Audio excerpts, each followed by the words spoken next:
So this is the piece of trim I had them replace. Supposedly they replaced it. You know, just from day one, due to the thing of this vehicle having some hail damage, and the dealership took care of, repainted the vehicle.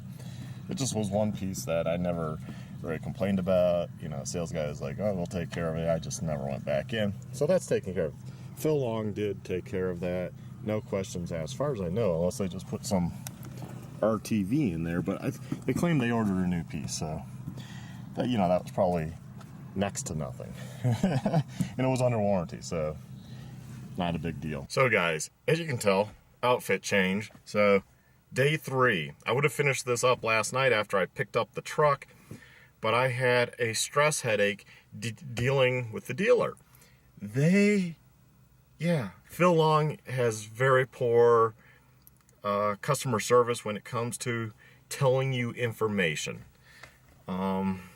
They just don't relay much information. So hopefully adding my calls into the video, showing you, you know, my phone call, like what was talked about and stuff, gives you an idea, and then you can decide for yourself, am I being too hardcore or not? But this is what happened last night. Or yesterday, it wasn't nighttime. They, so around noon to 1, they call me. I missed the call from the service advisor, Miranda. I call right back. I don't know why my phone didn't ring, but it didn't ring. There was a voicemail. I called her right back, like within 5-10 minutes.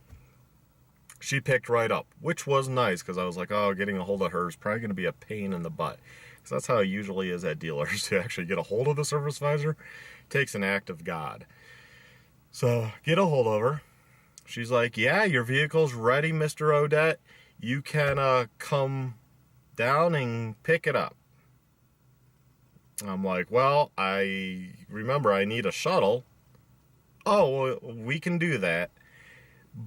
But didn't the driver give you his card or number?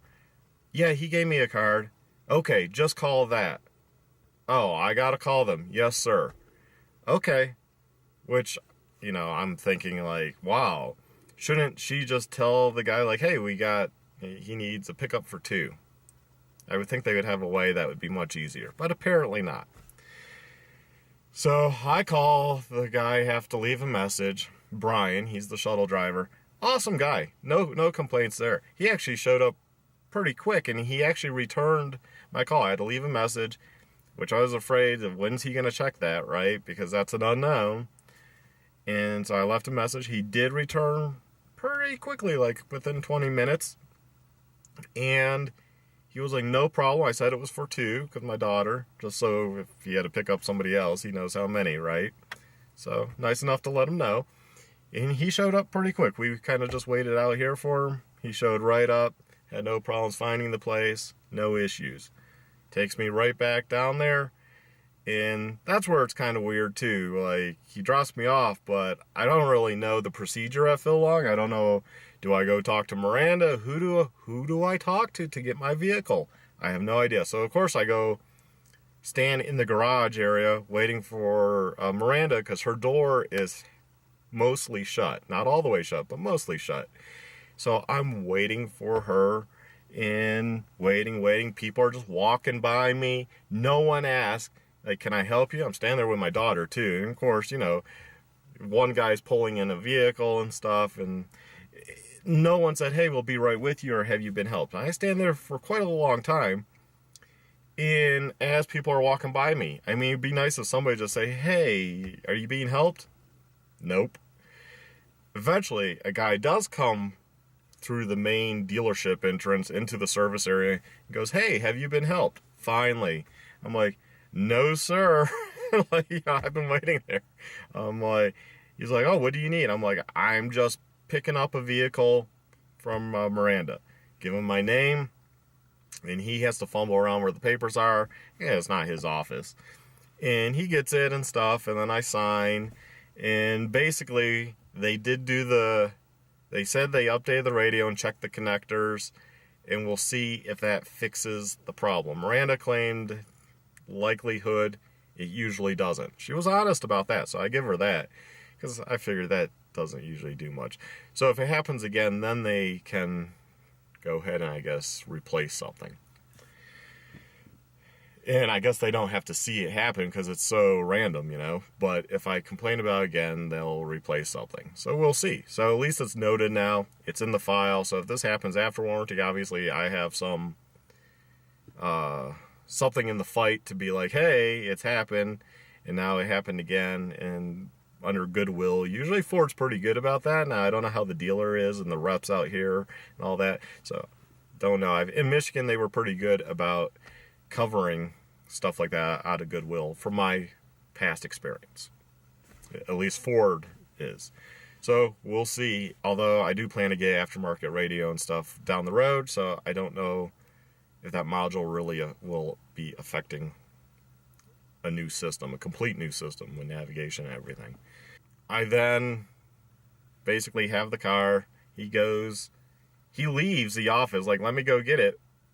And I'm like, standing there with my daughter in the office still, I'm like, was I supposed to follow him, or where am I supposed to wait? Like, I don't know the procedure at all at this dealer. Like, that's where the, like, little touches to stuff, like, hey, just go wait out there, I'm just gonna bring it right there, or something, or wait here, or what. So I'm standing there, I'm starting to doubt myself, like, am I supposed to be waiting here, or am I supposed to go somewhere? I don't know. And eventually, it took a while, so I don't know where they parked it. He went and pulled it, or maybe he got tied up with something, but came to the front of the garage. I saw it, so I was like, took my daughter, and we went out there. Hey, okay, and got in. I should have walked around it, but where he parked it was kind of a busy spot, so yeah, I didn't walk around it. I just hope for the best, that nothing happened to it. And yeah, so that's basically the gist of it. The bad part was when Miranda called and left me a message, and I called back, and she said it's ready to pick up. Note one thing I left out of that story. They did not do the door latch recall. They were supposed to have that done. She said your car is all done. When I call her to say, hey, I got your voicemail, can I come get it? And can I get a shuttle? And she said yes, and call Brian for the shuttle. That, I assumed, was it. Now, the part I left out was, after I called Brian for the shuttle, she calls me back and goes, I checked with the technician, and they did not do the recall because one of the latches did not come in. And that's all she said. It was silent. I'm like, purposely waiting for a few seconds. I'm like, yeah, and you'll hear that in the recording. I'm trying to play this from memory, but you'll hear it in the recording. And I'm just, like, flabbergasted. Like, she didn't elaborate on, well, so what's the next step? Do I leave the vehicle?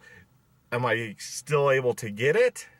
Is it taken apart? I mean, I don't know what the door latch involves. They claim it takes 4 hours, but seems like it's probably a pretty easy process. So I don't know if that's just padding a lot of time or what the deal is. I don't know what's involved for sure on that. So can't say. So I don't know if I can come get it, if it's taken apart, they need the part tomorrow. Am I just going to be mad and have to leave it there overnight again? She doesn't offer me any solution. So you'll hear that in my recording that it went blank, and I had to be the one that's like, what's going on? What am I doing? And that's how the whole experience has been from the first call into them.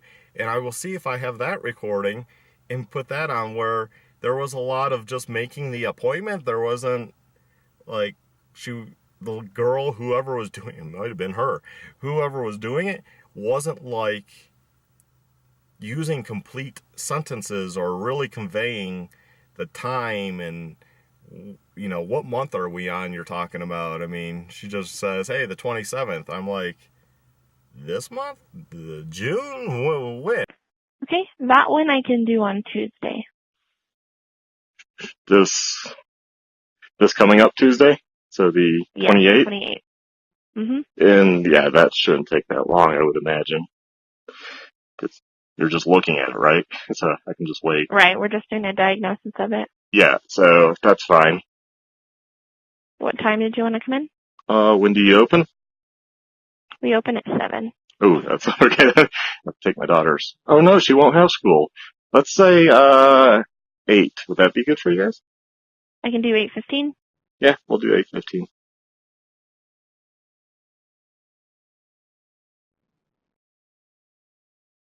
Okay, what's your first and last name?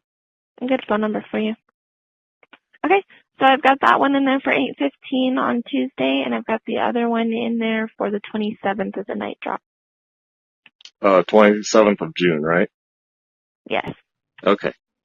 Sounds good. Thank you. Yeah, no problem. Have a good rest of your day. You too. Bye. You know, you have a vocabulary you can use, you can tell people, and let them know. You don't have to be like, hey, the 28th or 27th or whatever it was. And I'm just like, when? I assume this month. No, June. Wow, that far out. Okay, I was planning to get all this done. Well, it's nighttime, so I'm working off the dome light here, but the F-150 here at 23,223 miles radio. It was working when I went to the store, pick up some fish food here, come out, get back in, I noticed the radio's not on. I thought, well, maybe I hit the button. Nope. Nada. You know, nothing works. So let's see if I turn it off and turn it back on. I don't think that cleared it yet. Let's turn it off. Open the door. Shut the door. See, this is all still on, so I think it takes a little time. So, once again, this weird issue with the radio.